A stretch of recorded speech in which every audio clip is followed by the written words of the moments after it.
All right, what's up, Mr. Fan Man? It's been a busy couple weeks, and got to say, I'm slacking a little bit on my podcast duties. The blower boy had to take over last week, and it was difficult. Did you blow them away? No, I don't think so, dude. Hey, I walked out of there and I went, yeah, I don't know, man. That was hey, it's easy when you're around. I get to talk to you, but it's a work in progress, right? So, cool. Yeah, no, it's been busy. We were trying to do a podcast a week and a half ago, and we had the regional guys in here, Tim and Tosh. Tim's new; he's out of Indiana. We wanted to do a little bro session and talk about everybody, and I let everybody down with my technical inability to get my junk to work I right don't think it was your fault. after getting some new equipment. So we have overcome our technical hurdles at this point. We're recording. We're back in business. Yeah, we're rolling. So yeah, just getting out there and doing it to it was in San Jose last week in the Bay Area and doing my thing up there. Yep, Popped into EDS for a day, and out in Vegas. met a few folks there and working on setting up a new partner rep down in Brazil. Oh wow, So, we get around and we like doing it everywhere. worldwide. YS Tech Worldwide. Right on. So, yeah, no, it's all good. We got a pretty solid team right now, meaning all our regional guys and our inside guys. So we're beating the streets harder than ever. That's perfect. That's Yep. what we need. That's for sure. Right on. So last week, if you guys remember, we talked a bit about AI. So today, I figured we can get into medical and what kind of requirements they need from us. So I guess we just get right into it. First off, maybe we can talk about why cooling medical devices is so different, and what you believe to be one of some of the biggest hurdles to get by. Yeah. The medical world, first and foremost, they have very long design cycles, Hmm. just kind of like automotive. Yeah. Um, Obviously, medical devices and the integrity of what they do is very important because they're helping people figure things out. Right. So, really, besides that, yeah, you've got, quietness, reliability, because a lot of medical devices have a minimum of a 10-year life cycle, Right. Yeah. right? And, being able to have appropriate certifications and things for all the various FDA and other types of approvals that you would need, depending on the product type and the vertical within the medical industry that we're talking about, Right. for sure. Yeah. Yeah. And reliability requirements are probably one of the biggest things to worry about when we're going into that. Like you said, because they have such a long life cycle. So what causes or what necessities do our fans need to continue with those life cycles and those devices? Well, as we get into it, the main things you always got to look at are performance, Hmm. right? Current draw, um, the sound, right? It's not always just the dB level, right? The Right. immeasurable dB. It's the frequency of the noise. Hmm. We were working on something the other day, and I was talking with the customer, and you've got three different fans sitting on a bench. They're all within 1 dB of each other, but yet clearly they all sound different, Yeah. right? I mean, noise is definitely a byproduct of blade geometry, Hmm. surface area, a lot of things that are all incorporated Right. into that, right?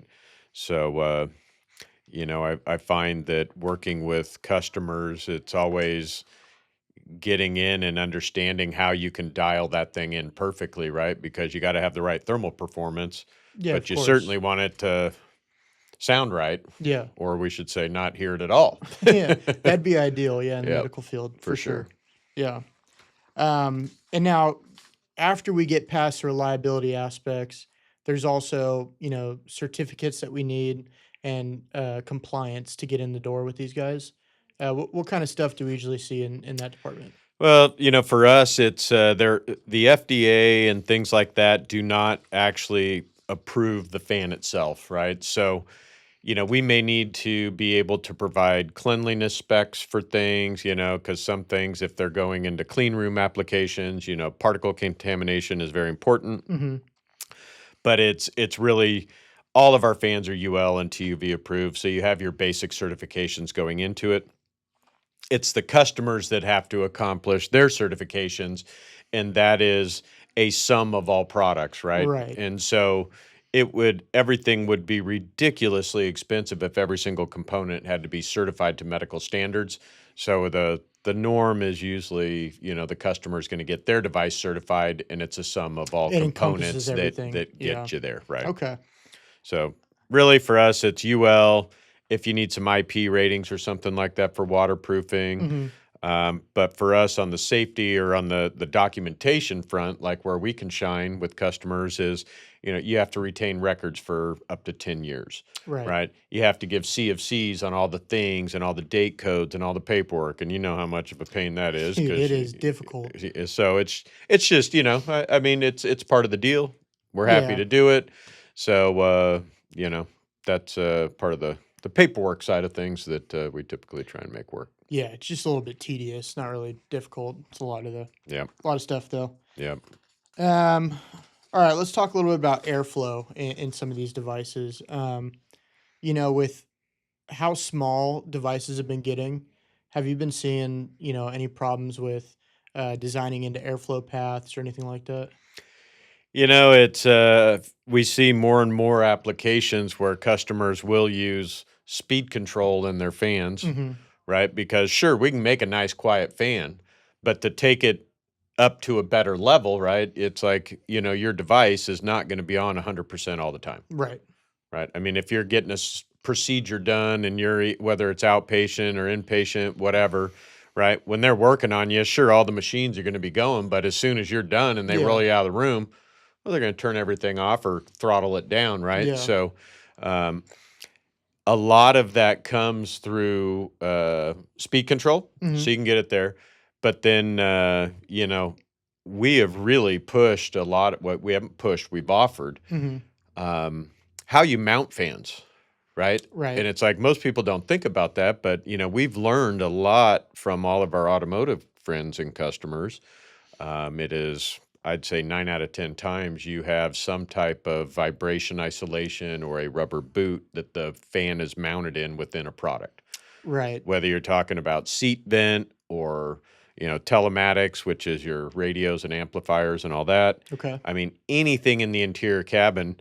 We do these nice boots and isolators, and they work. Mm-hmm. And I would say a good portion of our medical customers today have gone to solutions like that because, I mean, we've had situations where you can take whether it's a little 30 millimeter fan or a 60 millimeter fan, and you put a boot on it.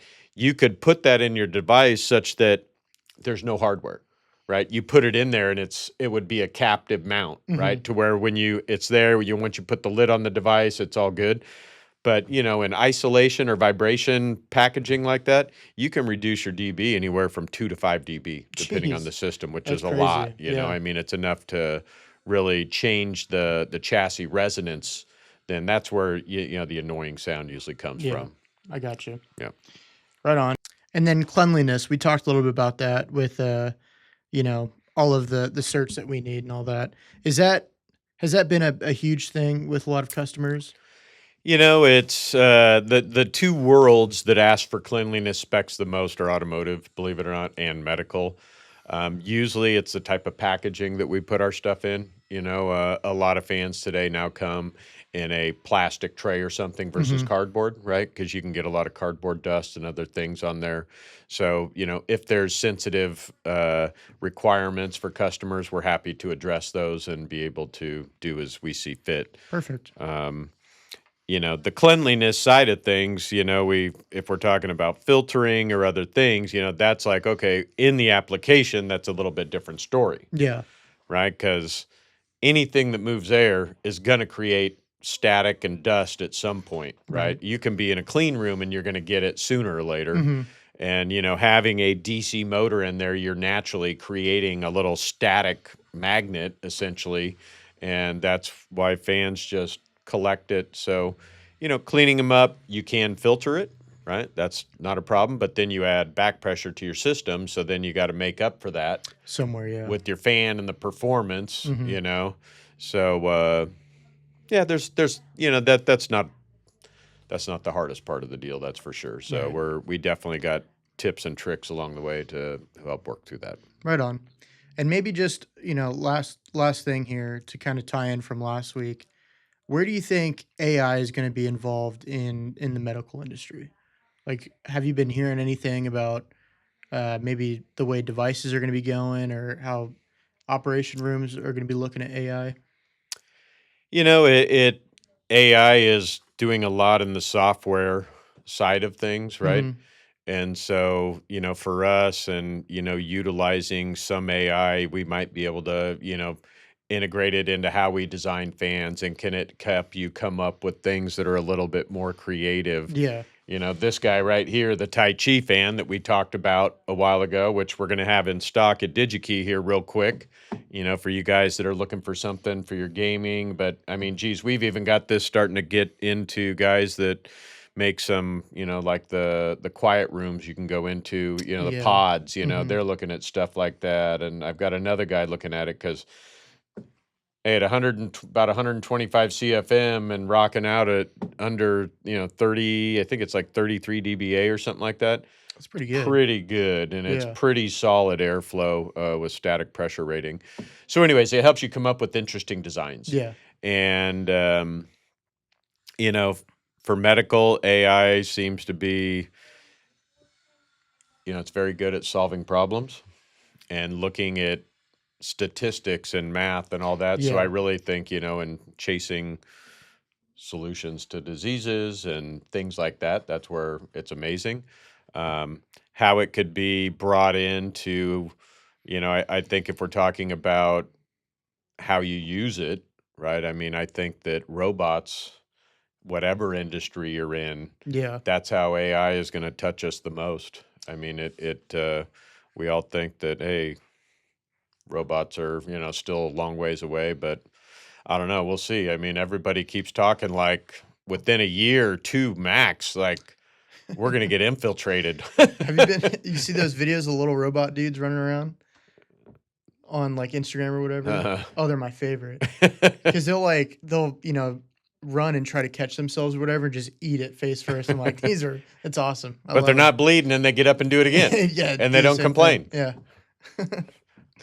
that's awesome. Maybe we need robot kids, I wouldn't go that far. They do what they tell them and they don't complain. Yeah, all right, dude. Just Right from a on. parent No, perspective, I'm sure. Yeah, right on. But So, yeah, that's it for me from medical stuff this week. So yeah, there's so many different things. And I mean, medical is definitely one of our hottest areas these days. So, if any medical guys are out there watching, we're certainly happy to help. And, if you say, well, geez, what kind of products are best? I mean, we go all the way from 30 millimeter stuff and portable ultrasound machines all the way up to 6-inch fans that are in larger, equipment for, you know, uh, filling up like bags and hmm. doing all kinds of stuff. But I mean, the 30s, the 50s, the 60s, the 80s, the 92s, I mean, they really go across the board. Yeah, So again, it comes back to what we do best is modified standards, of course. Yeah, right? So we get a look at which series is going to be best for you.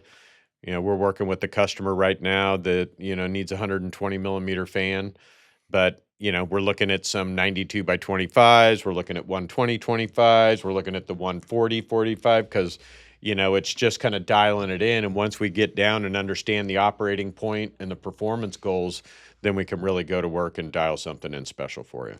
right on.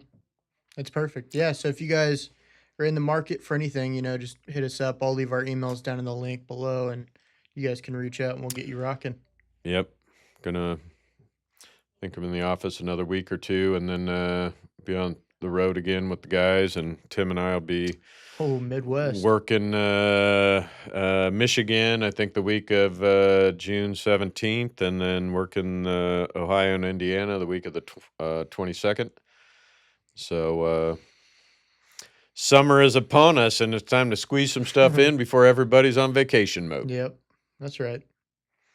Well, right on, guys. That's it from us this week, and we'll catch you next week. Keep it cool.